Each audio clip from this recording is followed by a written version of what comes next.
Yes. Isa na ito 3 kilo sobra. Mamira lang niya ang kilo. Ha? Mamira na ang kilo. 75. 75? Lako na no. Jackpot ka na naman yan. Jackpot ka. Paano? Ganito.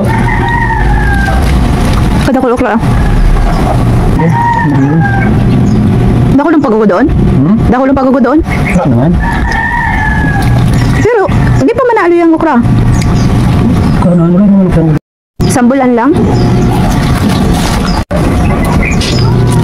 Bahala mo pang spray para magdakol pa. Sayang man eh. Saro dayutod pa di pa man nagadakol sa okra. Sayang. Hindi man pinagbakan. Sige kayang uran.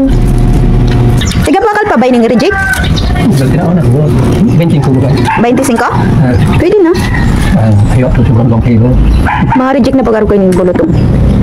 Dakol pa ba pipino daman? May mago pang pipino daman pa?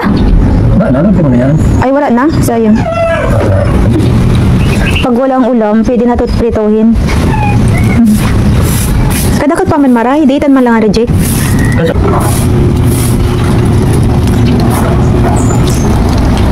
Masiraman kaya siya ano, na pritoso no kaya lagaon.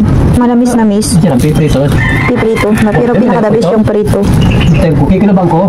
Tapos dapat half cook lang. Mas masiram siya pag half cook lang, bako siya malaway. Para pag nagudo, magatol. Marasan eh, makatiba. Pag wala pa nira, pwede na di. Piprito sana. Kadakol mo okra pa doon.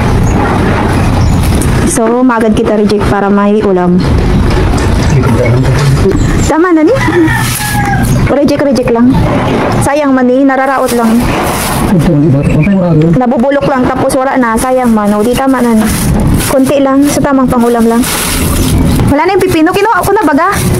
So, mayroon tayo ditong lichos, ano, yung may-ari kasi nito, actually, ito yung tanim niya, tapos, bibili sa amin ng okra, since madami din naman ng okra sa likod, so, ang ginawa namin is nagpalitan na lang kami. Yun yung kinagandahan dito sa probinsya, kasi nga, kung anong mayroon ng tanim, pwede kayo magpalitan, or kaya kung halimbawa naman, kung magugulayin ka, ganyan, pwede ka naman kumuha, as long as, konti lang naman din, yung gagamitin mo lang din pang gulay, ganyan. So, ayun, ganun yung bigayan dito, o, diba? Napaka-fresh niya pa, galing pa sa, lalagyan ng styro pa, may mga gamot pa, diba? Kung bibilin mo to sa mall, sigurado napakamahal. Pero dito, ayan dalawa na sila. Worth of 50 pesos yung binibiling okra. Tapos binigyan ako ng dalawang nasa styro cup. O diya, ibig sabihin yung isa nito is parang 25 pesos lang.